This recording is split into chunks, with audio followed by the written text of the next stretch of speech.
So the History Magnets is on location on the tropical island of Zanzibar, and from my villa I thought I'd do an episode of Snog, Marry and Avoid with some of the well-known figures from the island. So the choices are David Livingstone, the Scottish missionary and explorer who started many of his expeditions from here in Zanzibar. Or global rock legend Freddie Mercury, who was born in Stone Town, the capital of Zanzibar, in 1946. And finally, Tipu Tip, who was a powerful and controversial Afro-Arab trader, explorer and governor who was born in Zanzibar around 1832. Well, I'd definitely snog Freddie Mercury, who was originally known as Farouk Bulsara, and he grew up in a flat with his family above the Zanzibar mission to India.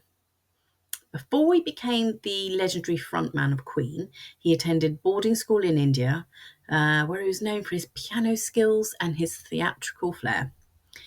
The family actually fled the island just before the revolution in the early 60s and moved to Feltham in England. So snogging Freddie, I think, is an easy choice. He's magnetic and musically gifted, and who doesn't want an entire museum dedicated to them? As a safe bet, I'd marry Dr. David Livingstone.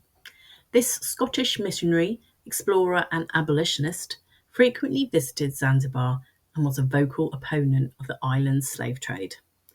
In 1866, he used the island as the starting point for his final, ill-fated expedition to Central Africa to find the source of the Nile. He died in Zambia, and he asked for his heart to be buried there before his body was brought back to the British consulate on the island before making his way home.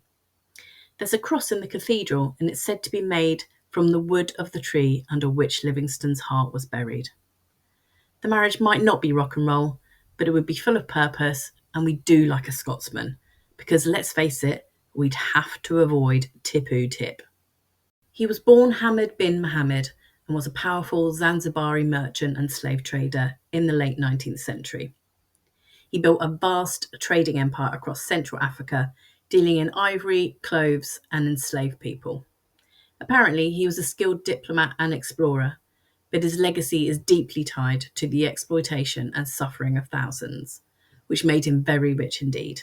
He was the first to have marble stone on the island, and if you look closely at his carved front door, you can see the chains referencing the fortune he made. Avoiding Tipu Tip is the only moral thing to do. His influence shaped Zanzibar's economy, but at a devastating human cost.